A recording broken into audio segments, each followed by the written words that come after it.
Welcome to Season 2 of the Pints Perspectives Podcast, hosted by WellHouse Church. This show understands that there is quite a bit of diversity amongst the body of Christ. So we operate according to the motto that certain things are fixed, like the essentials of faith, and the best beer is served on tap, while everything else is just a matter of perspective. Oh, Christmas tree, Mary, did you know Santa baby? Hey, welcome to the Christmas episode of Pints and Perspectives. Jingle, this is jingle, not the jingle, Christmas jingle. episode, though. Fuck.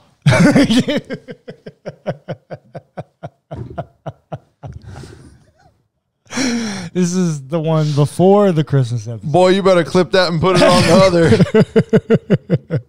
I think I might leave in this one. No. Maybe. We'll I see. said the F word, though. I don't approve. Hey, yeah, on that note, I do need to give a public apology. Uh-oh.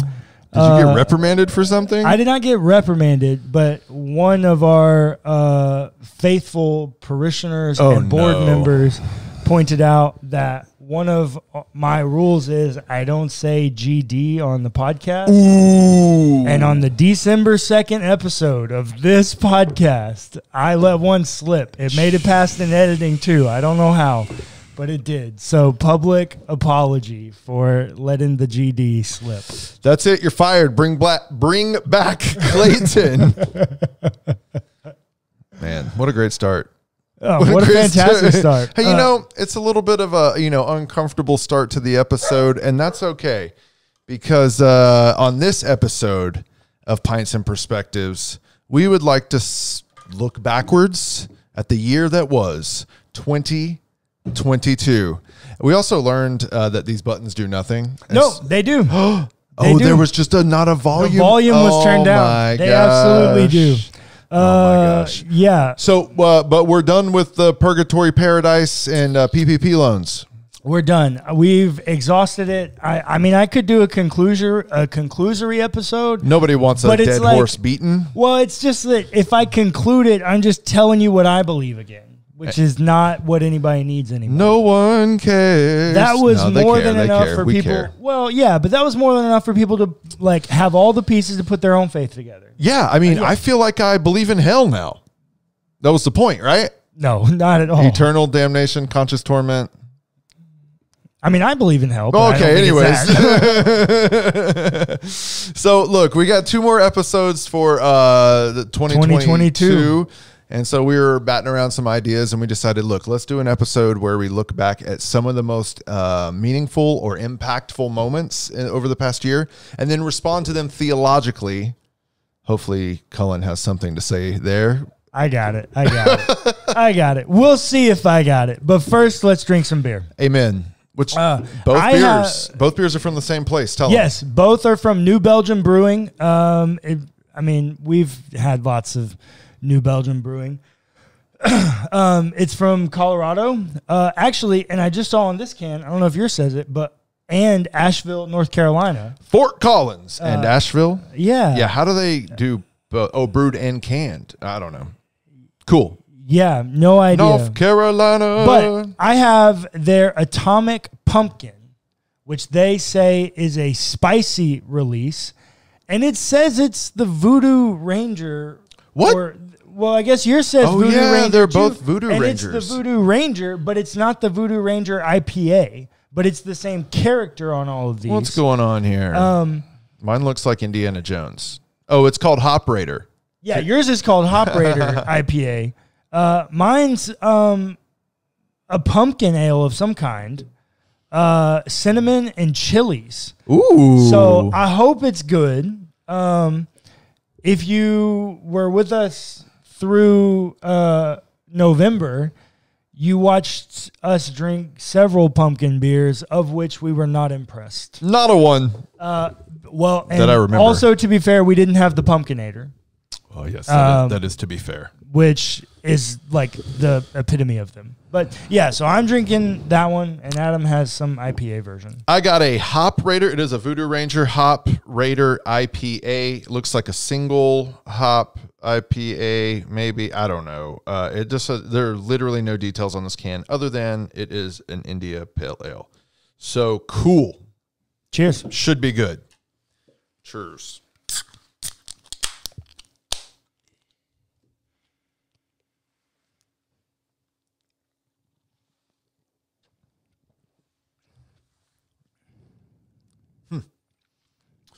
Mm-hmm.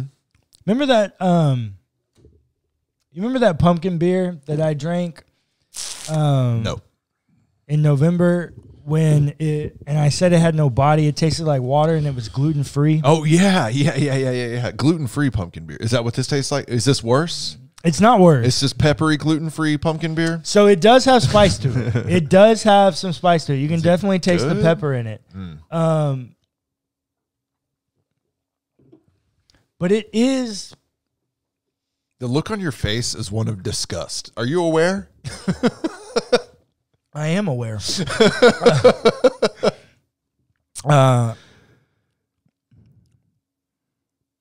I'll say that is one of the better pumpkin beers I've had. Oh, okay. Wow, that took a turn. I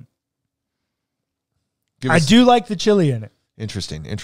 I like it. It gives something to a pumpkin beer. The pumpkin beers are just lacking, which is like creativity, like something different. Yeah, like why? Who was the first person to be like, let's smash up a pumpkin and put it in this beer? See, white people doing too much. I'll tell you. Yeah. So I do like the chili in it.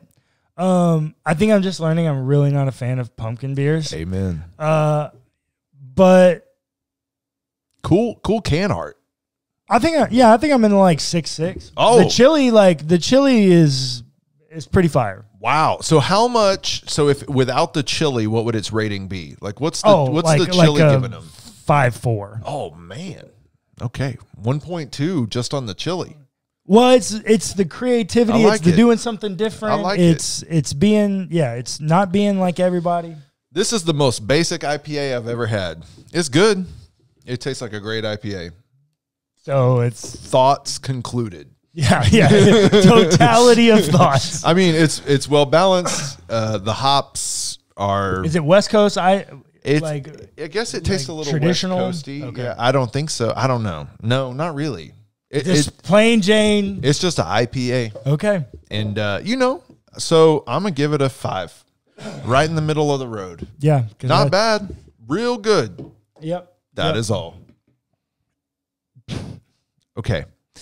Now that we've reflected on the alcoholic beverages, let's reflect on 2022. Let's reflect on the year that was. All right, so I chose these topics at totally subjective, right? Yeah. So like, I Googled top 5 news stories of 2022, and believe it or not, there's like consensus on like 2 things, and they're both our top War 2. in Ukraine. Yeah. Gotta be on there. And what do you think the second one is? Come on. I did send you a list. Yeah, I do not remember. Roe versus Wade being overturned. The 2 most earth-shaking moments were definitely on there. And so then I added a few more. I added the third one. I added because it kind of hit home close, and there's been a lot of it. Mass shootings. So this is going to be a great episode. Seriously, stick around. We're going to talk about war, abortion, and guns. And then number 4, we're going to talk about what I affectionately am calling the UK is a shit show. Yeah. So we're just going to reflect on the death of the Queen of England. Our generation has never seen, a change in the royal dynasty in England. But also we're going to reflect on colonialism and if monarchies can survive. Also, the UK's had 3 prime ministers in like 2 months. And then number 5 coming in last but not least, certainly not the best for last, Trump is back. So we're going to reflect theologically on these events. This is going to be a long episode. No, we're going to move quickly. So let's start. Mr. Theologian, Mr. Pastor, Mr. WellHouse Pastor, Russia and Ukraine. So February, it's been, how long has it been? February 24th to, let's just say December 24th. That's like next week when this comes out. That's 10 months.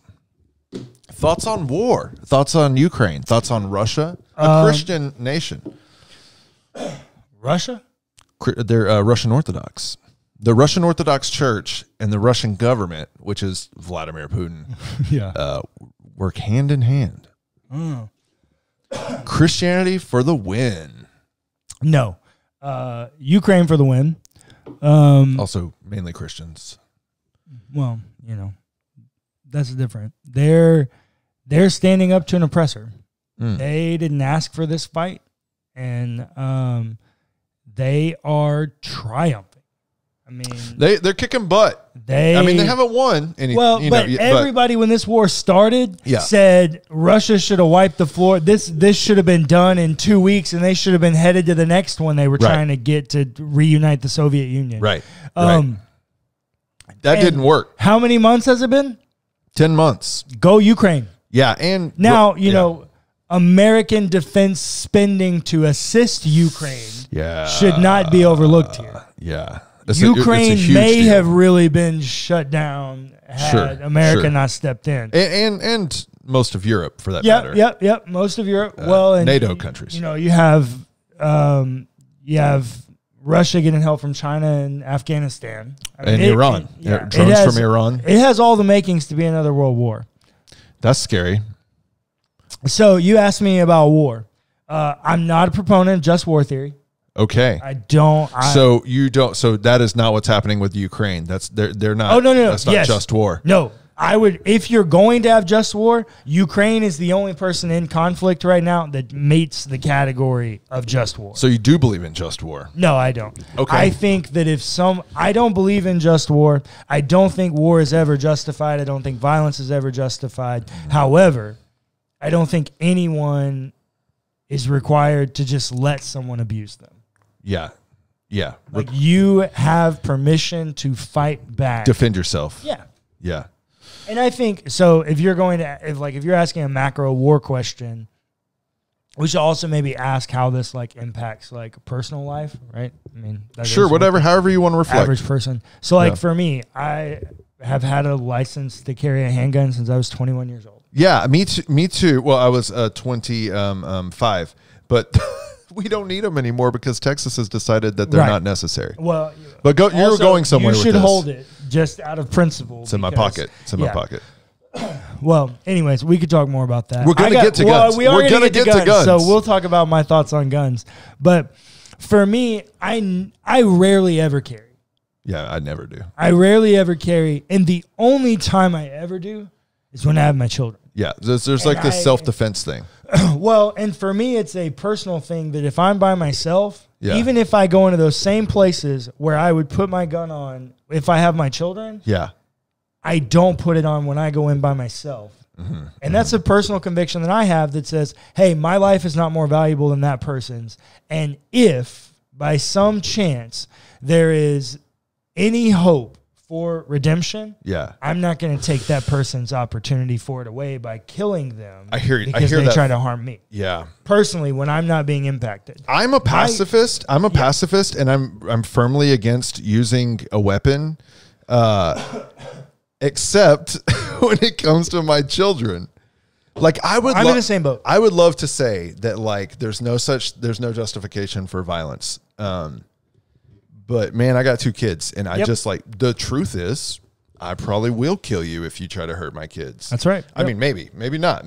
But so that's the deal with Ukraine is they just got punched in the mouth by the bully. I mean, he just started raining bombs on schools and churches. And old folks' homes. And so here's a question for you. Whose side is God on? I don't think God's on either side. I do not think God is happy about anything that's happening right there. Yeah. Do you think God is participating in the war at any level? Like he's... I think God is participating in the war at every level. What? Well, I think that war is caused by humans. Sure. I believe Genesis, that humanity is the image and likeness of God. Okay. Therefore, I believe that every person is indwelled with a at least some minute element of godness. Okay. Yeah. Now, how much you are in tune to that godness and letting it take over other parts of your life and your outward expression, that is, to be determined. But I believe that. And so by that very premise, I believe that God is involved in the war. But I think God is grieved by the war. In the same way that I would say God is involved in every one of these normal church services. Yeah. Every week, but God is grieved by the abuse that those institutions cause and create upon people. So paradoxical. Is God good? Well, it's because God's not a dictator. Well, yeah, so he God's not the grand puppeteer up there, like moving everyone and making everyone do exactly what God wants them to do. So he can't prevent the war. Well, they can't prevent the war. Perhaps they could, but they choose not to prevent the war. That's what I would think. So a lot of people are gonna die and suffer and be raped and burned and bombed and on the verge of nuclear holocaust. Is it appropriate to use Holocaust? Probably not. So, nuclear Armageddon. There we are. Yeah, nuclear Armageddon. Yeah, I mean, look, here's the deal. We're never going to solve the problem of evil. Ugh. Like that's what you just presented to me. Right yes, here. It's always what I'm presenting. We're never Spoiler alert. We're never going to be able to solve the problem of evil. Right.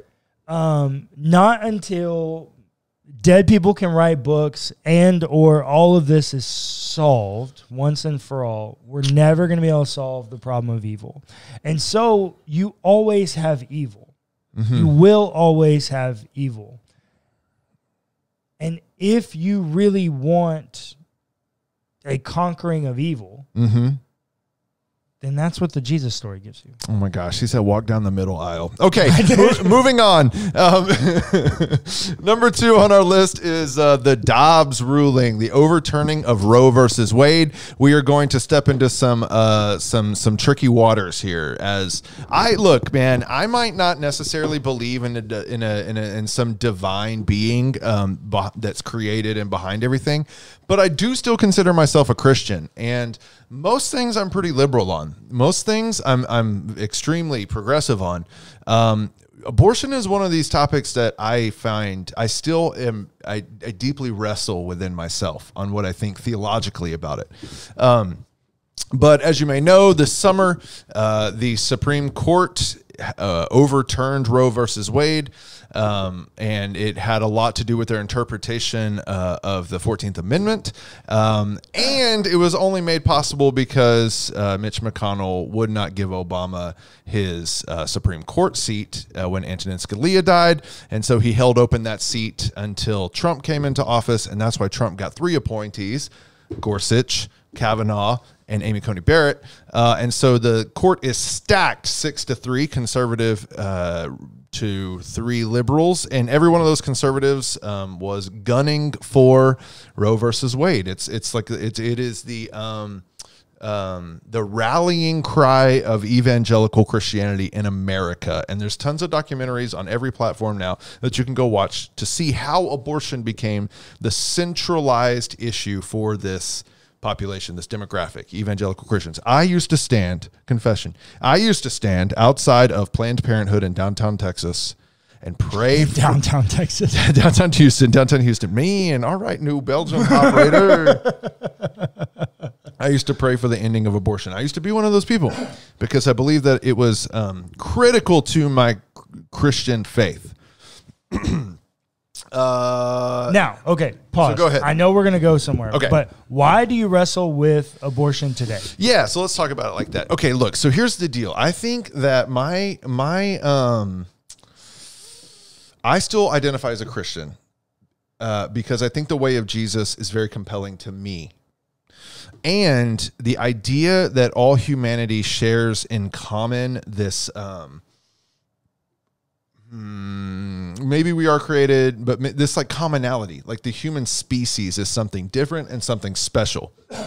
Call it the image of God, call it the ruach of God in our lungs. I don't know what you call it. But there's something unique about us. I just think also from like a biological scientific perspective, like humans win. We're the best species. Yeah. Now, we're also the worst parasite. Yeah, we're the worst. We're destroying everything. We're really, really dumb. Yeah. And I do think that there is a part of us, though, that to survive, we have to lean into the natural inclination to protect the weakest and the least of these children. That's what I do professionally outside of this podcast. And that involves even, mothers and women and unborn children.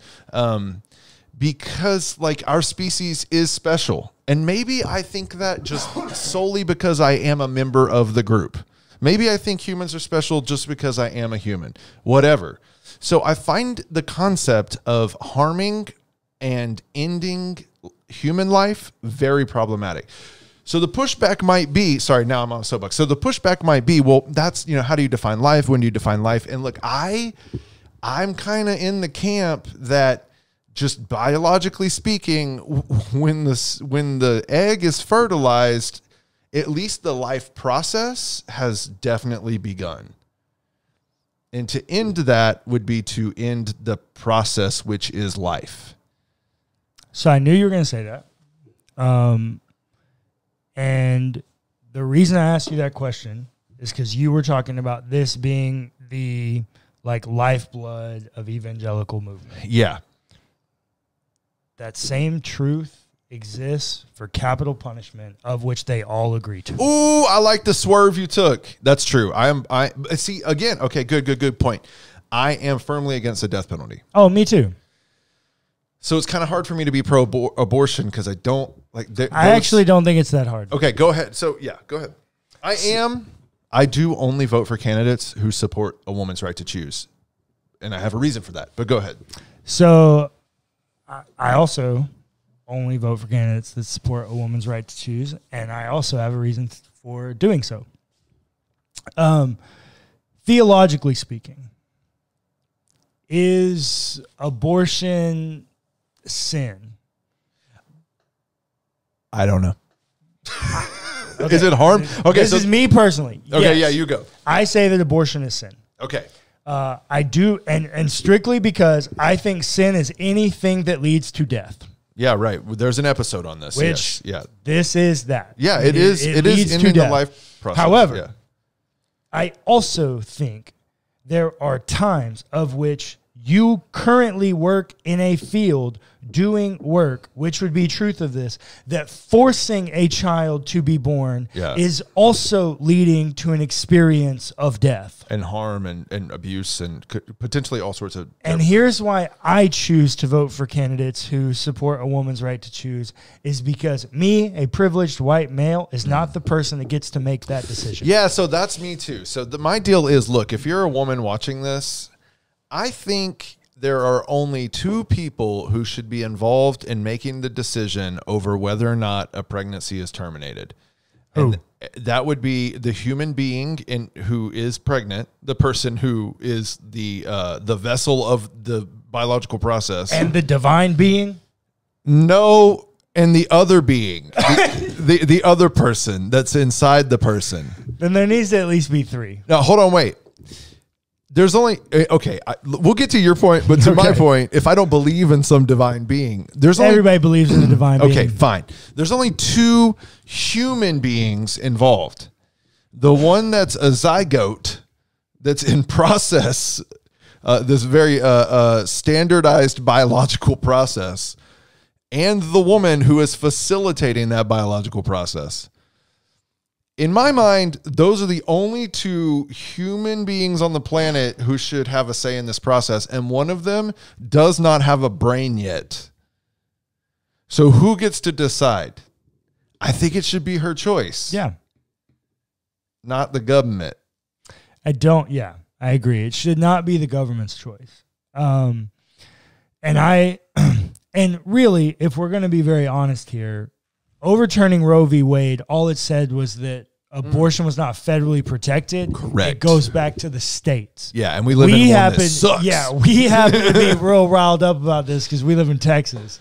You're screwed here if you need help. Yeah, if you're a woman that needs assistance, Our state screwed. doesn't care. They want you to go to heaven, but they don't care about your health care.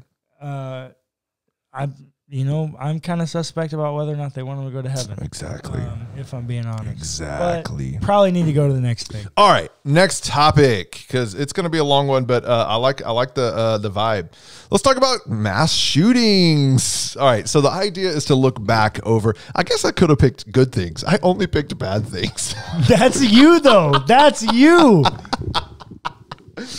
Oh man, but each one of these issues I think involves our evangelical brothers and sisters. Mass shooting. So I got real worked up on May 24th when 2 classrooms full of fourth graders were gunned down by an assault weapon in the hands of a young man. 2 teachers were also killed. At the time, I had a 4th grade daughter sitting in a 4th grade classroom as well. And that really hit home, and it did for her as well. But and that one was here in Texas. So it felt literally close to home. literally. And just the failure of the almost 200 police officers. Abject failure. Yeah, just total failure, which we can get into. But the other reason why I wanted to bring this up is because just like 2 months later, 4th of July parade, I'm at a 4th of July parade in a small town, and another 4th of July parade in a small town in a different state. 12 people get killed. I think that's the number. Another mass shooting with an assault weapon. There was a recent LGBTQ club that was shot up. There's just been mass shooting. Club Q. Mass shooting after mass shooting after mass shooting. And it seems like there is no end in sight. And it seems like once again, a large portion of followers of Jesus, self-proclaimed followers of Jesus, really don't want to do squat about this as it relates to regulating firearms in just a normal, logical way. Thoughts, country pastor? Oh, I got mad thoughts. And, disclaimer here, Ad and I went to the same protest. Yeah, we did protest the NRA being in Houston, though, the same month as the shooting in Uvalde. Yeah. And I should also, if we're going to have this conversation, I should give some backstory on my history with guns. Sure. Because I am country pastor. I grew up. I don't remember seeing my first gun. I don't remember holding my first gun. I remember... Kevin, comment below. When did Cullen get his first gun? Oh, I remember getting my first gun. Oh, okay. You just, your awareness of them in existence is what you're talking about. No, can't remember shooting my first gun. I remember receiving as a gift my first gun. That wasn't, not counting the BB gun. He got that at the age of 2. No, I think I was 4 or 5. But, yeah, I have always been around guns. And in high school, I had a little business where I made a significant amount of money buying and working on and selling guns. What do these buttons do? What's the sound? I have no idea. You got 2 of them going now. Oh, 1. There you go. He was an arms dealer. Yeah. It's true. And I, at that time was considering being a lifetime member of the NRA, and I was ate up with it. I used to, anyways, go ahead. You're not alone, brother. I'm certainly not there anymore. I got lots of thoughts about guns, but perhaps to your question, the most pertinent thing that I could say is that if you are 18 years old, you have to pass a knowledge, a vision, and a skills test after having sat through 6 hours of classroom instruction in order to get a driver's license in the state of Texas. Why? Because it's dangerous as hell and they kill people. And apparently it's less dangerous to just be able to buy a gun off the rack with no required background check, no psych eval. No license. In no some license. Places. Again, we live in Texas. And carry it on the street. And carry legally. it openly, bro.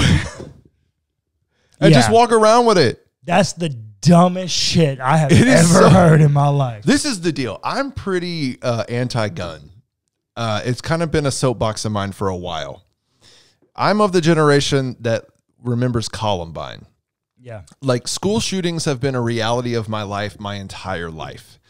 But here's the deal.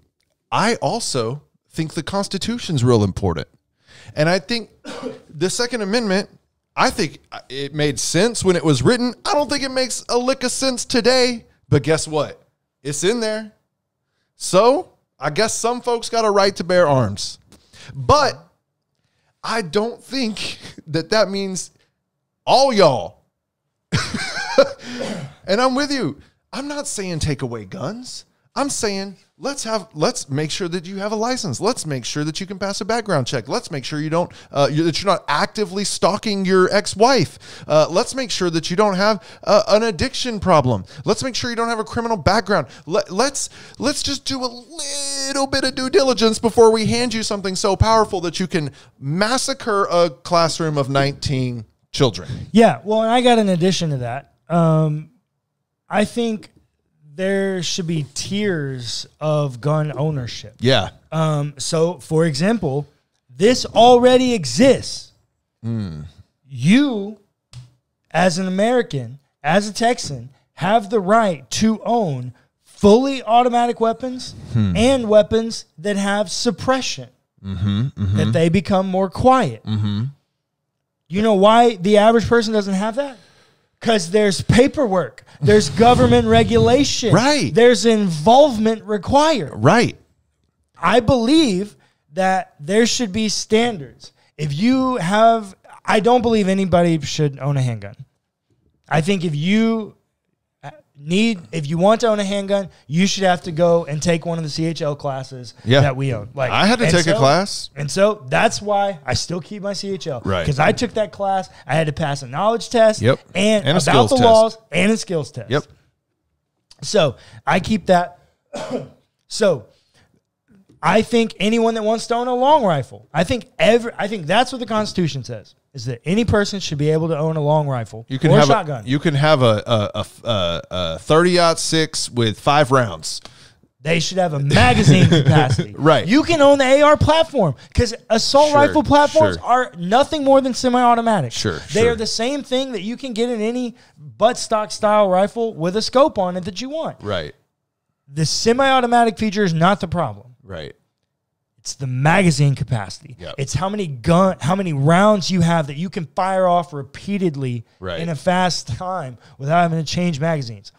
5-round magazine, standard capacity. Right. And then after that, just apply for the same FFL licenses, Class 3 licenses, the same ones we already have for suppressors and fully automatic weapons. You can do for larger magazines and special guns. I don't care. Go back to your vehicle license analogy. You have to have a Class C to drive certain vehicles. Like you can't just because you have Class C is what everybody has. Or whatever. What's the other one? You have CDLs. You have motorcycle licenses. Yeah, you can have Class B. Boating license. You have Class B, which is bus license. You have Class A. There are different hoops you must jump through. But Cullen, if we allow the government to do that, then we won't be able to overthrow them with our guns if King George is back in power. That's the deal. That is what we need to be able to take on the government. We need to be able to take on the government. That is everybody's argument, man. Look, here's my response to that. Look, if you watch and you believe that, God bless your soul. Love you. Keep watching. We can talk about other things, but you ain't gonna win. You're not going to take on. You don't have $700 billion in annual funding to take on the government. Yeah. Everybody who's go ask David Koresh. Nope, you can't. You're not going to win. I think you have a right. I got Cullen with that one. I'm dead. I'm dead. Okay, look. Let's talk about the UK. Okay, this one. Okay, the UK is a shit show. First, the monarchy doesn't really do anything anyway. Go off, sis. Talk. The monarchy. She has like 2 things that she can't. Yeah, this role has 2 things that she could do, which she rarely ever enacted because Parliament runs that place. Okay, right. So what are those 2 things you're referencing? She has like a tiebreaker, and she has some special control over vetoing the prime minister on rare occasions. Oh, you mean like political power? Yeah, she's powerless, or was he? King Charles is powerless. Powerless. It's a show. It's a show. It's a really, really expensive tax sucking show. How do we feel about colonization? How should we think theologically about the head of the English church dying and the new head of the English church coming into wealth and still being, the leader of literal colonies around the world? That's a great question. Is it God's will? Well, first, Adam, we should maybe ask what your ethnicity is, what's your heritage, what's your background. Oh, how'd you get here? I got a lot of English. I got a lot of. Look at me. I am white. Yeah, so you colonizer. Yes. I also have quite a bit of colonizer in me. I also have some native in me. And Richard Twist has become my hero. Shout out my boy Andre. Oof. Richard Twist has become my hero, and so I got some real thoughts about this. No, God is not happy with colonization. Just quite frankly. Sometimes I think that the Old Testament is a how-to guide for colonizers. No, that's Mein Kampf. Oh.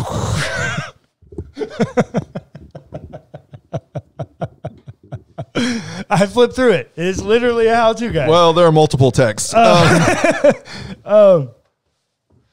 The Old Testament definitely has colonization in it. How do we and monarchies and monarchy? Now, okay, so now let's have this conversation. The colonization happens. Now, we should also note, and this is me just being very honest. When the Israelites leave Egypt in the Exodus, the Hebrew people. Yeah. Do you know how many of them there are? 1 million. Nope. Is this in the Bible? Should I know this? No, is this one of those things? I mean, you could put some stuff together from numbers, but it's not helpful. No. Clearly. We have some other documents. It's estimated somewhere in between 8,000. Somewhere in between 30 and 36,000. Oh, okay. Where are we going with this? Those people are not colonizing the world. You go look at numbers. Oh. Those numbers are clearly inflated. What about okay. I think you have a book that's written by a people. What about Joshua and Jericho? Oh, no. They definitely colonized and they definitely overtook. But there are also entire colonies that like those tribal conquests say they conquered that we just have proof they didn't. Yeah. So it's just a story. Well, it's partly a story. It's also an inflated story. Yeah. People telling their own version of the way their people conquered. Sure. Now. Good point. Now, we should also say they did conquer. Yeah, man. They did colonize. They did take down Jericho. That is factually provable. AI was raised to the ground. So, yes. Colonization is definitely in there. They definitely colonized. And they also said they did it in the name of God. Yeah. Now, I also want God's will. Well, okay. I also want to point you to the fact, that the New Testament clearly says that was not totally God's design and that God is going to use it for their benefit. The easiest one I can give you a reference to is the genealogy in Matthew chapter 1. What do you mean? Well, because the people that were colonized and they weren't supposed to intermingle with, they weren't supposed to marry, they weren't supposed to have anything to do with, right, creep their way into Jesus's line. Yeah, there's all sorts of... I mean, Bathsheba's not Hebrew. Right. She's married to Uriah the Hittite. Rahab's a Canaanite. What's her name? Ruth and... Ruth is a Moabite. Yeah. Naomi is what I'm... Yeah. Tamar is the only real... And actually, I don't even think she's Hebrew. So, yeah, there's lots of that. Now, that's my point on colonization. Wrong, always wrong, identifiably wrong. But you asked about kings and the monarchy. Yeah. The Bible also has kings, but if you remember, they're bad. Why did they get a king? Well, because they weren't... God was supposed to be their king. Well, okay, so the original institution... And God said, I don't want you to have a king. It's not a good idea. And the people were like, no, give us a king. It would be better. And then they got a king, and he was not a good guy. That's right. Saul. And then David. And he was all right. And then Solomon... He raped that woman. Yeah, I mean, yeah. And murdered her husband. Yeah, he's not a good man. Killed tens of thousands of people. Bad dude. So much so that when He went to God and said, God, it's wrong that I live in this palace. God was like, let me build you a temple. He said, God's nah, response was, you dirty. You got way too much blood on your hands. You stanky. And so instead of you, this is the grace of God, bro. Instead of you building me a house, I'm going to let this child do it. I'm going to make you a house. Some of the most beautiful Hebrew poetry in all of the Hebrew Bible. So Solomon builds it. Let me ask you this. I was reflecting on this. We're gonna one last thing on this UK situation, and then we're gonna move on. In England, they got their own church. Yeah, the Anglican Church. The Anglican Church, of which the monarch is the head of the church. Yeah, which you also understand the reason that exists. Why? Because Henry VIII wanted a divorce that the Catholic Pope would not give him because it was like his fifth. And so he said, F you to the Pope. I'm going to make my own church, the state church. Thomas of Canterbury is involved in this. And that's how the Anglican Church comes to be. So that Henry VIII can get a divorce. Religion and politics has always been the same thing. Intermingled. All right, number 5, the last and the best Trump is and the back. worst. Trump is back. As we know, Donald John Trump, the former president of the United States, has announced that he is running for president once again. However, he is under multiple investigations, and the Trump Organization was just found guilty on 12 counts of tax fraud. And he is currently under investigation by the DOJ for stolen documents. Classified documents, nuclear secrets, and something about the president of France at his home in Mar-a-Lago, the same location in which he just had dinner with Kanye West and Nick Fuentes, an open white supremacist and Nazi. A lot of Christians in my life think that Trump is a really good dude. Oh, let's not forget he also incited an insurrection, of which criminal charges or criminal complaints will be brought. Oh, they already have, and people are already being convicted of sedition and criminal conspiracy. That's Donald Trump. Oath keeper, crazy people. So, but a lot of Christians are really excited about this. How should we think theologically about the return of Donald Trump? Is he the Messiah? Is he gonna be the Antichrist. Hey, he just won't go away. Was it 3.5 years and then a break and like another 3.5 years? I don't know. That's Trump's. Anyways, go ahead. How should we think about this? Run for the hills. We're screwed. Well, first, let me say, I always say that the problem with the evangelical church is that their faith doesn't influence their politics influence their faith. Ooh, you better preach. Oh, I could.